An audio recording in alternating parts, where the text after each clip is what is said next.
Bom dia, queridos. Antes da nossa oração matinal, eu gostaria de seguir compartilhando com vocês o Salmo de número 86 e desta feita quero ler os versos 8, 9 e 10 que fazem parte dessa oração de Davi ao Senhor, onde lemos o seguinte: Não há entre os deuses semelhante a ti, Senhor, e nada existe que se compare às tuas obras.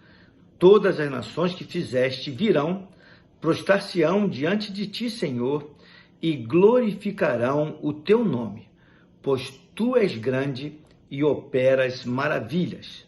Só tu és Deus.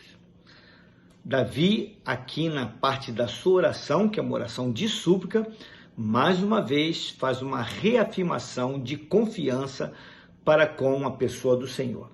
Ele começa dizendo que não há deuses semelhantes ao seu Deus, ao nosso Deus. Ele disse que nenhum Deus se compararia ao seu Deus. E Davi aqui está fazendo uma afirmação extraordinária, porque logo adiante, no verso 10, ele diz que só o Senhor dele, o seu Deus, era de fato Deus. Ou seja, ainda que as pessoas julguem que existam outros deuses, existe apenas um só. E Davi afirma com todo o seu coração que este Deus é o seu Deus, o Deus em quem ele colocava a sua confiança. E ele segue dizendo que nada existe que se compare às obras de Deus.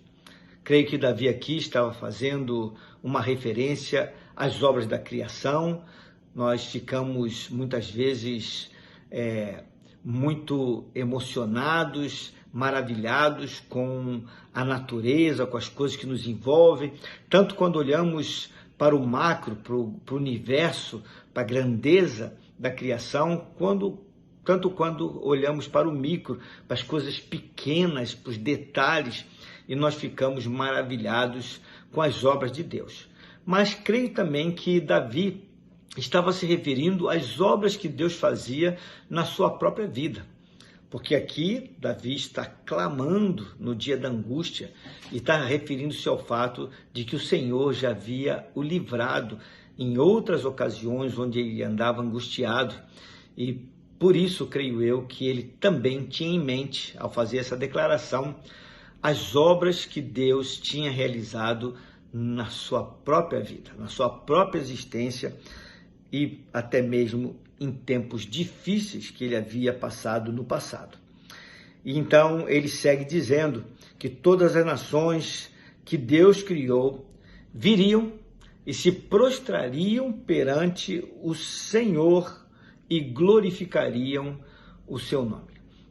Davi reconhece essa grandeza de Deus, reconhece que o seu Deus é o único Deus e que, finalmente, todas as nações, ainda aquelas que admitiam outras deidades, outros deuses para cultuar, de todas as nações, viriam homens e mulheres e se prostrariam diante do seu Deus, pois, como ele mesmo afirmou, só ele é Deus. Então ele segue dizendo, porque tu és grande e operas maravilhas. Mais uma vez, muito provavelmente, Davi tinha em mente toda a criação de Deus, que muitas vezes tiram o nosso fôlego, as belezas, quando nós as contemplamos de toda a obra da criação. Mas aqui também eu quero mais uma vez reafirmar que Davi provavelmente tinha em mente que na grandeza de Deus ele operava maravilhas na sua própria vida, na sua própria existência. Deus era um Deus extraordinário, um Deus que estava muito presente no seu viver e que, por ter lhe concedido livramentos incríveis em diversas ocasiões, Davi então afirmava agora que esse Deus era o Deus que operava maravilhas, coisas que deixavam esse homem maravilhado, coisas que deixavam esse homem muito agradecido, porque ele havia experimentado não uma nem duas, mas muitas e muitas vezes essa operação, esse mover de Deus a seu favor.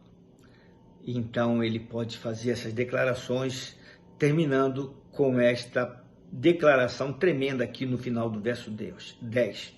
Só tu és Deus. Ele está dizendo para o Senhor que ele não admitia nenhum outro Deus que não fosse o Deus em que ele cria. Ainda que as pessoas à volta, as nações à volta, admitissem outros deuses, ele dizia: Senhor, não importa, porque só tu, de fato, és Deus. Esse Deus não era apenas o Deus majoritário, o Deus maior, mas ele era, sobretudo, nessa questão em particular, o Deus deste homem, o Deus com o qual esse homem se relacionava. Ele tinha intimidade a ponto de dizer que esse Deus era o seu Deus. Seria até mais próprio que ele tivesse dito que ele era desse Deus. Ele pertencia a esse Deus. Mas aqui num gesto de intimidade, de dizer, de afirmação a respeito do amor que tinha por esse Deus, ele dizia: Senhor, tu és o meu Deus. Quando você ora para esse Deus que temos anunciado aqui constantemente, você ora para o seu Deus, ou você ainda mantém um relacionamento distante com ele, como se Deus não fosse o seu Deus? Pense sobre isso e fique maravilhado com tudo aquilo que esse Deus pessoal pode fazer a seu respeito. Vamos orar? Deus amado, Deus querido, juntamente com meus irmãos e amigos, eu quero declarar, assim como Davi o fez, que só tu és Deus e que tu és também o meu Deus. Ou melhor, que eu sou teu, Senhor. E me alegro nisso. Me alegro no fato de que o Senhor me permite ter intimidade contigo. E quando oro, não oro para um Deus distante, um Deus que não é relacional, um Deus que é apenas um ser superior, supremo, mas que não tem afinidade, empatia, nem cumplicidade comigo. Pelo contrário, eu vejo o Senhor Deus como o Senhor um Deus que se inclina na minha direção, que me ama e que me chama, me busca para perto de ti, e por isso eu posso dizer, assim como Davi o disse, que tu és o meu Deus. Tomara, Senhor Deus, que outros que estão ouvindo essa prece, essa oração, estão sendo expostos a essa verdade bíblica, também assim o entendam e também declarem que só tu és Deus e que tu és o Deus delas. Porque nós queremos sim ter um relacionamento pessoal com o Senhor. Sabemos que é muito mais elevado do que nós, grandioso, mas o Senhor se dispôs a abaixar-se, a inclinar-se e vir até nós e com isso nos admitir a tua presença, a tua intimidade.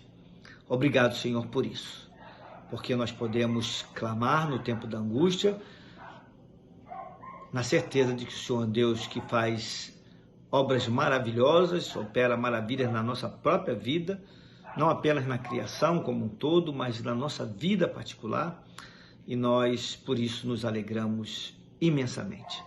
E isso aumenta a nossa confiança em Ti. Por isso nós dizemos, mais uma vez, que nós Te amamos, Senhor Deus. E fazemos essa oração em nome de Jesus. Amém. Meus queridos, tenham uma abençoada terça-feira.